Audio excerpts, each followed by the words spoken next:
Creating a compelling go-to-market strategy is absolutely pivotal for any B2B technology company aspiring to thrive in a competitive market. This strategy serves as a blueprint guiding the company through the intricate processes of launching its products or services effectively.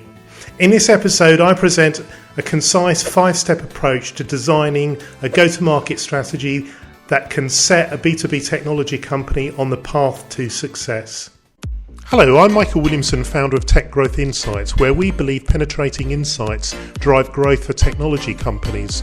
I've spent over 25 years in senior leadership roles at major tech firms like O2, Vodafone, Staples, Equifax and Symantec, selling over $30 billion in tech products and services globally.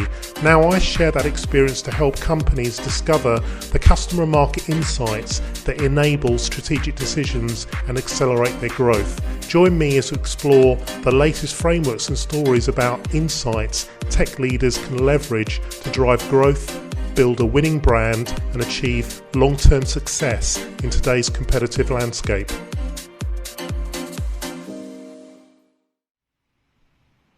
Right, so let's get into designing your go-to-market plan.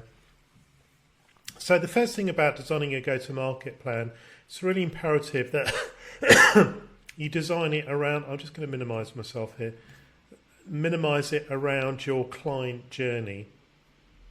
That's the best way to do it, to be really customer centric in terms of your go-to-market plan. So if we look at the client journey, you've got the market, which is the pool of buyers who don't really know you, they're not leads yet. Then you've got those clients who've become leads, so they put their hand up to say that they're problem aware, they've got a problem, they're aware of their problem, and then you then move them into a prospect where they become solution aware, they're aware of that you've got a solution to their problem, and they're aware of your company, they're aware of your brand, there's some kind of intent there, and that intent then develops into an opportunity. And then that opportunity is then closed into becoming a client. So that's typically the client journey. And then underneath that, there's different states that the client is in. So they move from unaware to becoming aware of your service. We're trying to generate that awareness with them. Then they become interested. Then there's some consideration. Then they move into building their intent. Then they become a marketing qualified lead. So they've essentially put their hand up in order to then engage with you. And then there's the evaluation stage. They're evaluating your particular solution, and then hopefully there's a purchase.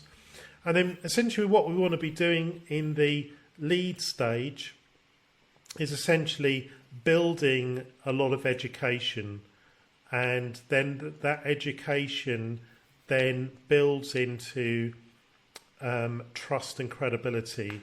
And that pre-COVID, you could build leads straight into a webinar, but post-COVID, a lot of organisations have been really reticent in order to engage with those organisations that are doing direct outreach. So the best way to handle that is that within our communications that we're educating them on solutions, not necessarily our solutions, but a solution to their problem. So we're attracting those into getting an education without being salesy.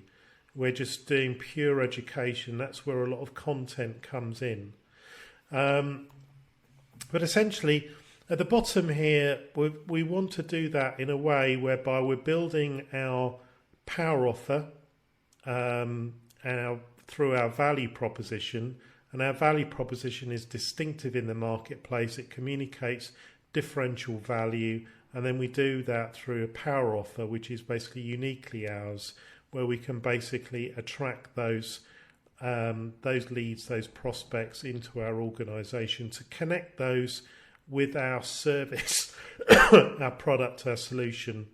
And then at the back end of the client journey, what becomes a lot more important is your technical expertise. That's where the customer's getting in touch with your organization, they're meeting your people, they're moving through into the sales, the piloting, the delivery teams. Those will where your technical expertise is by far the most important at that latter stage. But upstream, your power offer and your value proposition is going to be the way for you to articulate that in a very succinct way. And then basically what we've got here is that first part of the client journey is typically owned by marketing. And then we then move into the handover process from marketing into sales when we get to the opportunity stage. And then as the client becomes a real client, then it moves into delivery, and the delivery teams then own that through into customer success. So that's typically the client journey. And then essentially there are these things within here, these elements which I've termed factories. And the reason for calling them factories is that we want to generally move away from where we've just got a few artisans in the business that are being really entrepreneurial to more of a mature business where we've got a replicatable, scalable model in terms of the sets of procedures that occur throughout the client journey in our go-to-market plan, that basically they document success, and then success can be replicated by other team members. And there's a common understanding how those things occur, those processes within the company to deliver one stage and then to move the client to the next stage. And that's why I've termed them factories. So you've got the customer data factory, and I'll explain why that's so important in a moment. But this is basically where we're gaining insight into the customer. That's our front end view. Everything else will be driven from that customer data factory. If we get that wrong, that's where the whole rest of the back end of the go-to-market breaks down. We then move into the lead factory, where we're developing leads through education-based content. We're then moving them through into the nurture factory. We're making these prospects sales ready by building trust and credibility and doing the warm handover into the sales team, who are then basically running the pitch factory. They're doing the pitches into the clients, and then sales are then signing the client and then moving that into the delivery factory, where ultimately we want to get the customer a lot of success there. So that's basically the go-to-market plan. Where it often breaks down in technology companies is whereby the downstream elements in a tech company tend to be really, really strong. You look at the sales team typically strong, competent, the delivery factory, the technical expertise. But more often than not, in scaling technology companies, there tends to be a lack of investment in the front end, the marketing aspects. So we find generally a breakdown here in the customer data factory, the lead factory, the nurture factory, and then the value proposition, the power offer, tends to be quite weak. And basically this lack of core marketing capability results in the inability to generate and retain the attention of prospects during that client journey. So it breaks down, and then we typically don't have enough opportunities coming into the sales team. The sales team don't have enough leads, and they're screaming, "I want leads." And that's because the front end aspects haven't been done correctly, and the back end aspects therefore are starved of any oxygen. So we definitely want to avoid this when we're creating our go-to-market plan.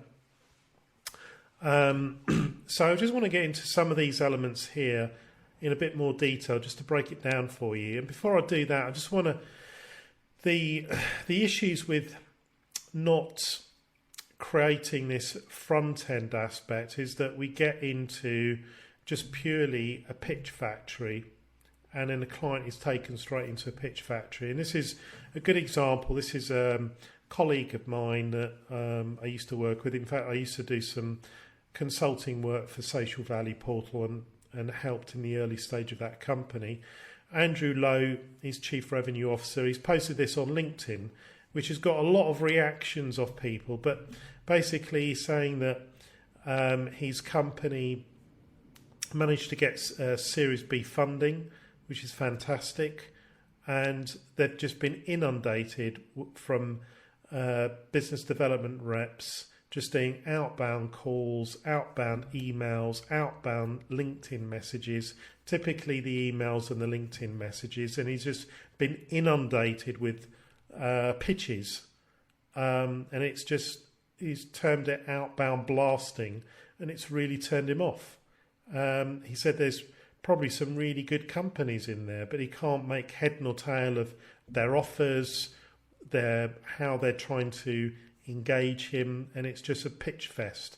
So the thing with taking this, your go-to-market plan straight through into just pitching your product, is that we end up basically creating this issue where we're becoming ineffectual in terms of our outreach, and we're also threatening to burn our credibility in the marketplace. And this basically does go on this thread whereby Andrew Hipkiss, he's a global MD of another company, he responds to this and says it's actually really frustrating.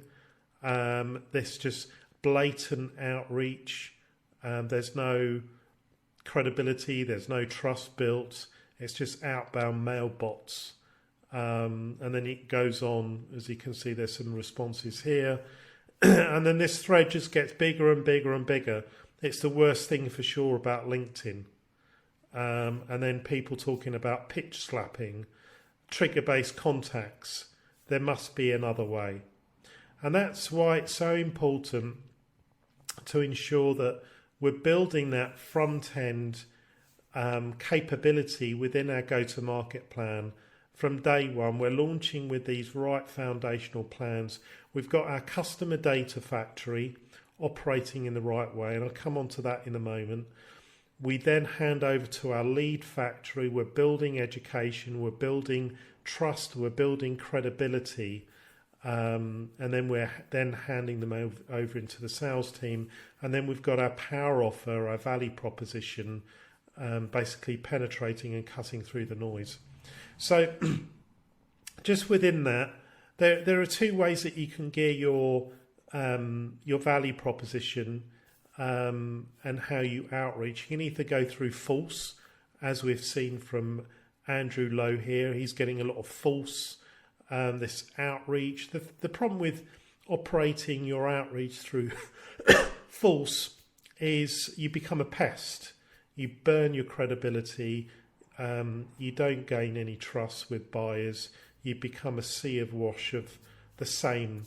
And this is really emphasised since COVID, that pre-COVID, you could get away with doing a lot of email outreach without really thinking through the offer and the customer problem that you're trying to solve. Now, post-COVID, it just really doesn't work anymore. And that's why it's so important to move your offers where you're building in a power offer into the very beginning. So you're operating in the market through power, not through force. And those two things are very, very different. So I have got another video where I talk about building a power offer. I'm just going to do a summary here. If you want to watch that video, you'll find it on my channel. And we go into a lot of detail about how to build a power offer. But essentially a power offer is, it acts as a customer magnet for companies that use it. And it's basically the source of establishing growth momentum. And in the organisations that I've been in, when we've really scaled our offer into 9 figures, 10-figure offers, then essentially there's always been a power offer at the heart of any program, go-to-market program that we've done. And value creation really starts with customers that spend their money to have their needs satisfied. And then the power offer maximizes that perceived value to the target customers and helps you differentiate your offer from those of competitors. And that competitive differential is so important. But power offers go much, much deeper than just pure value propositions, because power offers, they will capture the unique delivery that only your firm can produce, and therefore a power offer will always stay unique to you. They can't be copied or duplicated. So there's 5 key things that go into a power offer. The first is your customer transformation. So we get paid in technology for solving problems with our solutions and transforming the customer state from bad to good. The best organisations in the world really understand what the customer's current state is and the problems and the pain points with that, and they understand the customer's desired state, and the bridge between the bad state and the good state is their offer.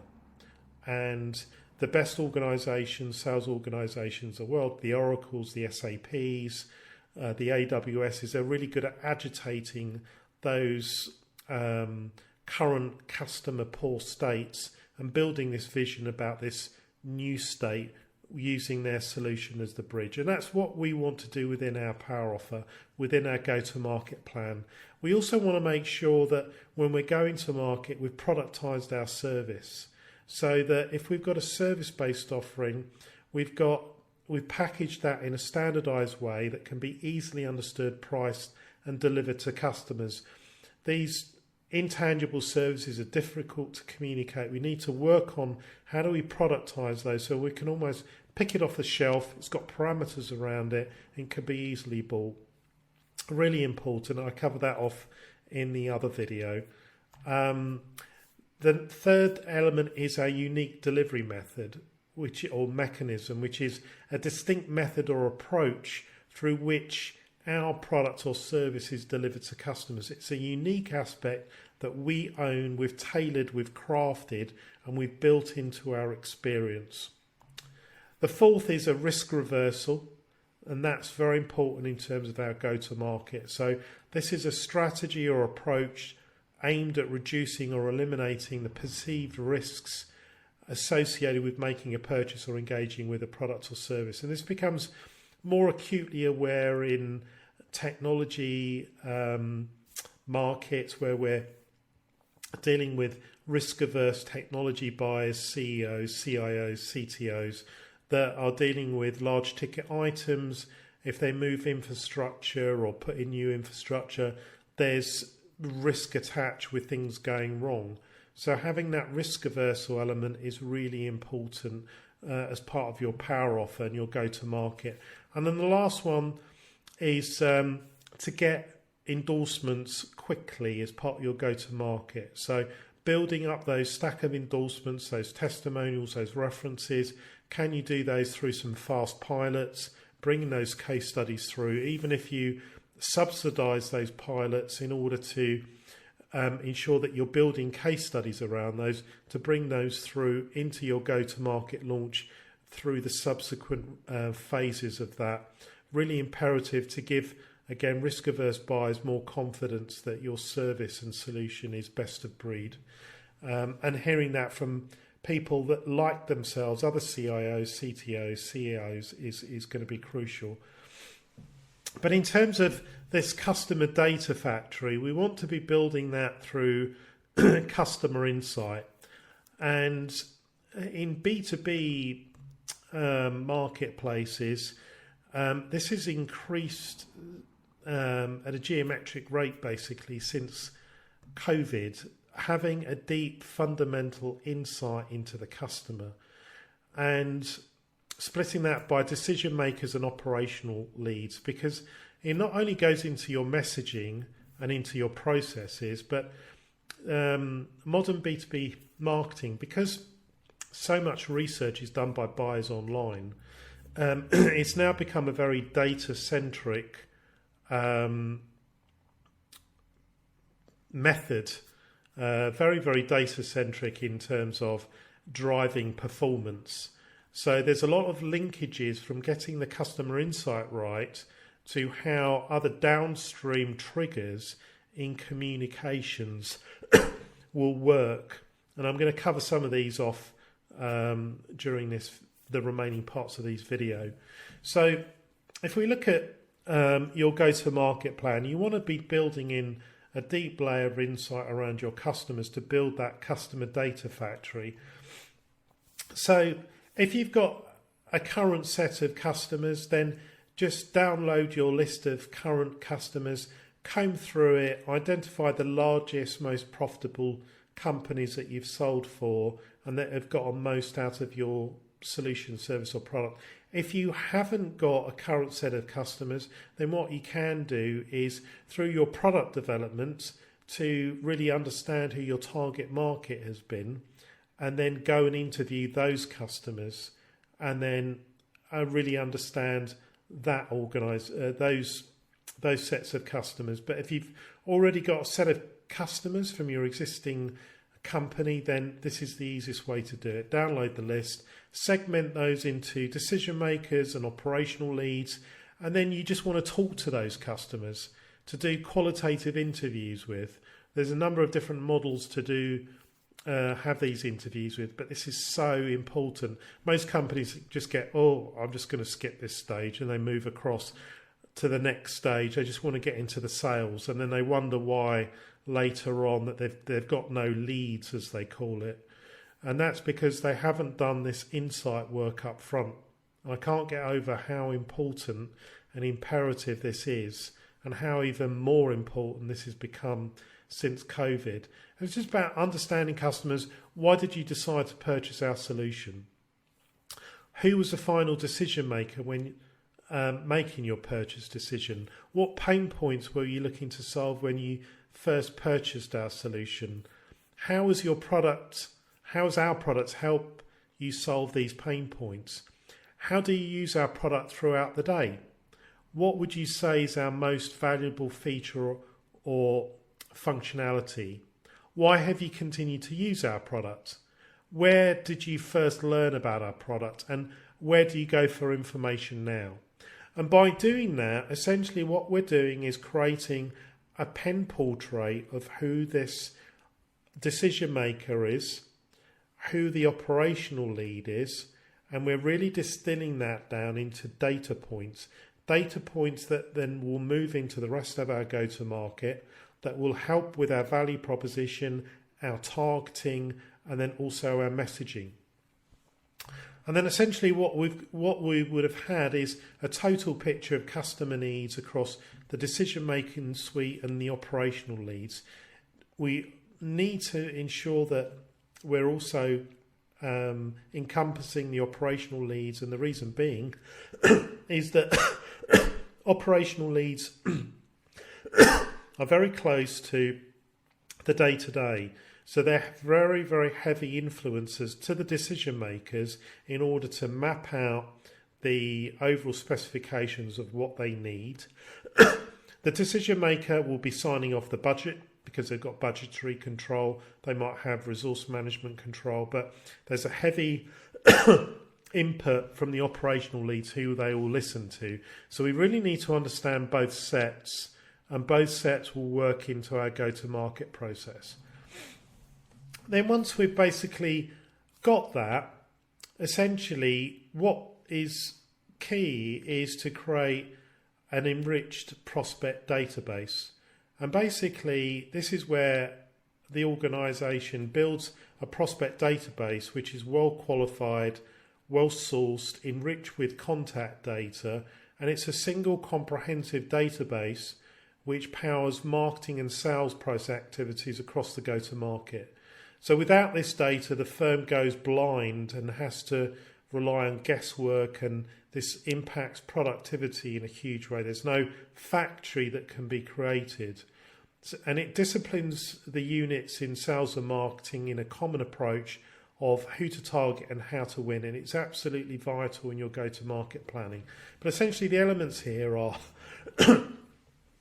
to use your customer intelligence to create a database of your total addressable market, often referred to as your TAM. And your TAM is your total universe in your marketplace of buyers, including who's currently buying your solution. And across a number of organisations that I've worked with, this is the first thing we've done. Build the TAM, build the TAM, build the TAM. And you want to build the TAM in terms of the total marketplace of all available buyers and have one big database. And then from that, you can then transfer that into your serviceable addressable market, termed your SAM, in terms of who your firm can actually target. Now, in terms of creating your total addressable market, there's various tools out in the marketplace. I'll leave a couple of links down below. You've got Apollo.io, which is a good solution for building a view in terms of your TAM. You've got Zoom Info is another one.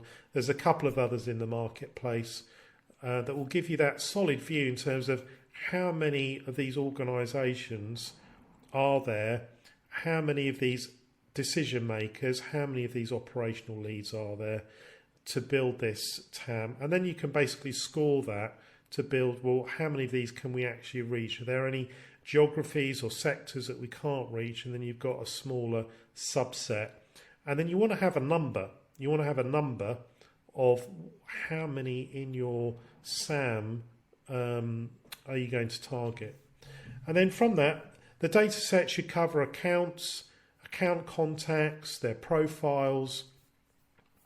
It should also be enriched with contact details that you can actually use to target and understand more. So their Twitter profiles, their website, their emails, their phone numbers, their addresses, their LinkedIn profiles, their firmographics. And this very quickly becomes your contact set.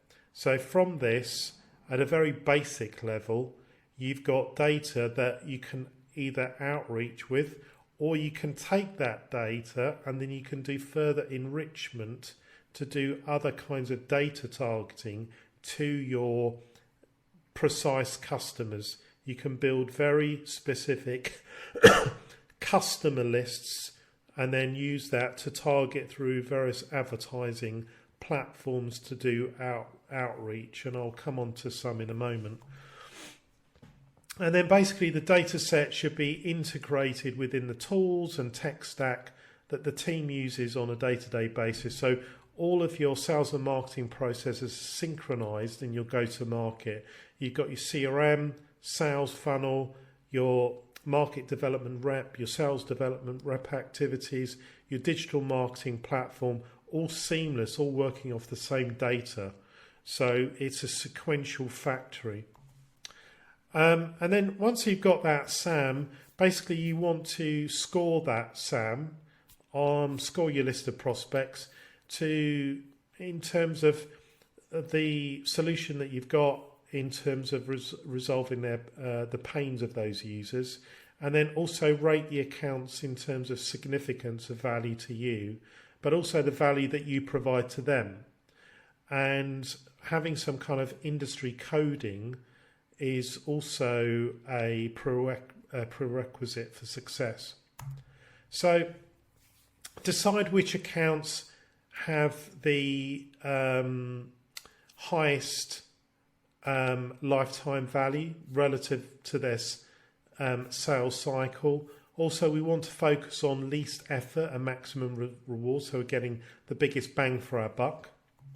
We also want to decide which markets and sub-markets and countries do we want to focus on first, and which have the greatest operational traction. So think about language, regulations, logistics, how we service them, and then decide which firmographic factors will provide the biggest bang for our buck to enhance ROI. So we get out the gate quickly, we build some momentum, some competence, some confidence also within our sales and marketing teams. We get some wins through our belt, we get some company growth rates, and we're looking at company growth rates from a client point of view.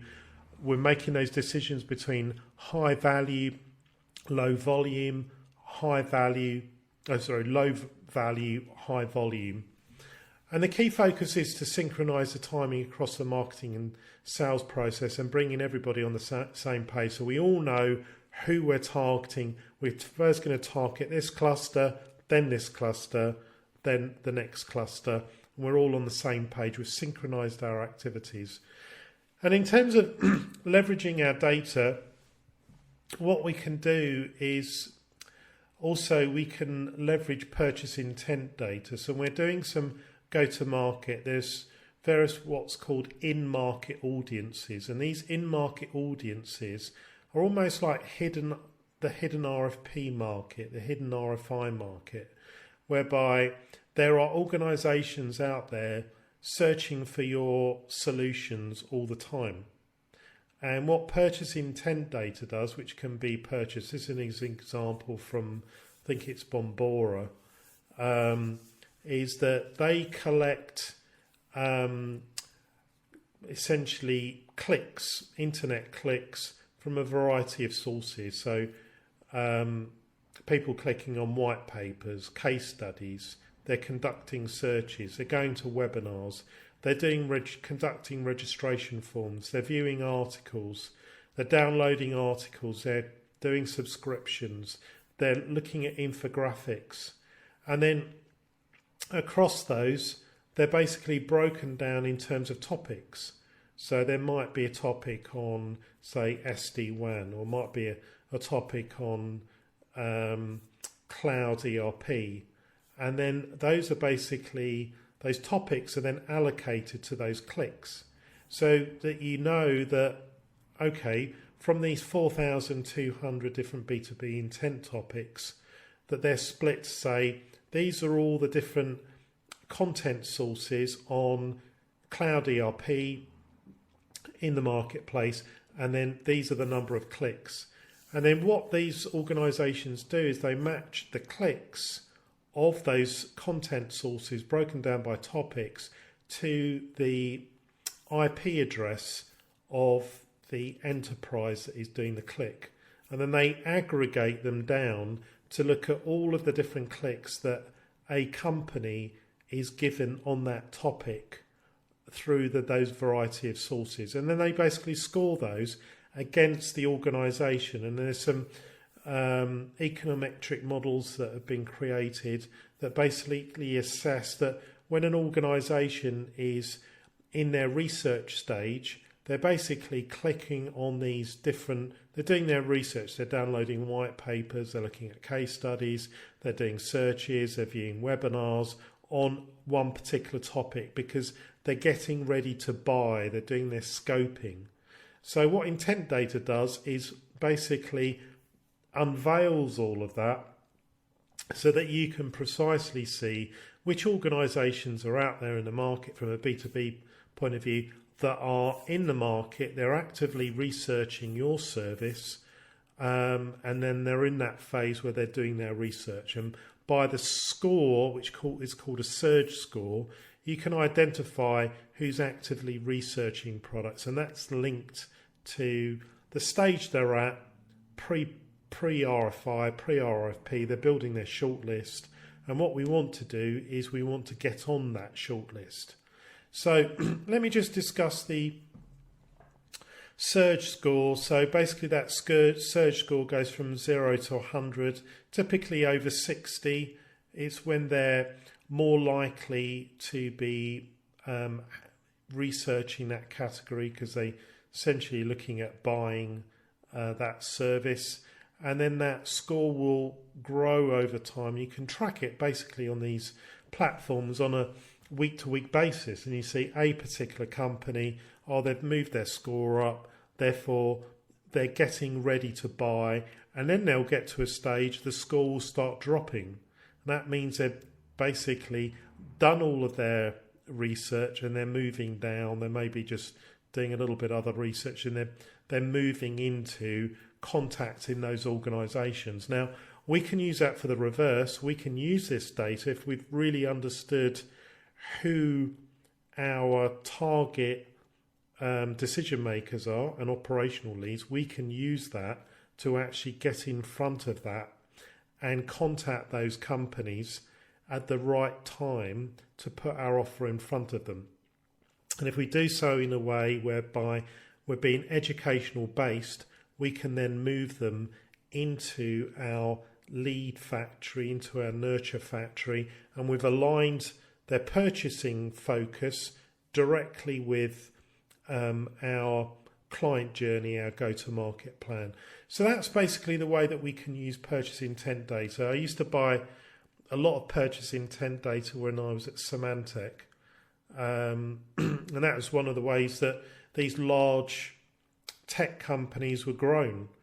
The Symantecs, the SAPs, the Oracles, it was all around purchase intent data to find out which buyers in the market, which enterprises were ready to buy, and then to essentially get in front of them.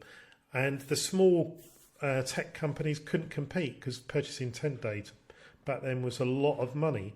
But now it's really come down in price, that you can buy leads really for $1.50, couple of dollars, to find out an organisation who is basically in the market to buy. And that's typically, if you've got your SAM, it's probably between 5 to 10% of your SAM is in the market at that particular time, ready to buy your service. The other 90% or so, they're not. And timing plays a big part in this, in terms of getting in front of the right organisation at the right time, and purchase intent data definitely has a big role to play. I'll shoot another video if there's enough likes on this one. I'll shoot a video on a deep dive in terms of purchase intent data. Drop me a comment in the comment box if you want to see a separate video on purchase intent data, and I will do another one in terms of how to leverage it, how to use it, how to make the most out of it. But this was the kind of the key components to get all of these things lit green. So from your client journey, you've got building these 5 capabilities, your customer data factory, you've got the insights around your customers, you're ensuring that you're building your TAM, your SAM, all of that data that you're going to need in order to start delivering outreach programs in the market to build awareness, then moving those leads into that lead factory element to build engagement through education. And you really just want to focusing on engagement, education. Don't be salesy at this stage. Don't mistake a lead factory for a pitch factory. They're two different things. We need to be building credibility before we're making pitches and asking people for meetings. That lead factory is so important. And then, of course, the nurture factory, where we're building intent. We're moving them from solution aware, as problem aware, where they're aware of their own problem, into solution aware, into product aware. They're aware of your product. Then we can move them. We can qualify them as an MQL into the pitch factory and delivery factory. And that power offer is that mechanism for really empowering this and making sure we've got a differential proposition in the marketplace. So there you go. That's how you would build a winning go-to-market plan. Any questions or comments, just leave them for me down below. If you haven't already done so, just subscribe to this channel for other videos. You'll see some other videos probably pop up now which are related. And if you want to look at your building your TAM, there's some links in the description below which will help you do that. So once again, thanks very much. Thanks for joining, and have a good rest of the day. Thanks. Bye.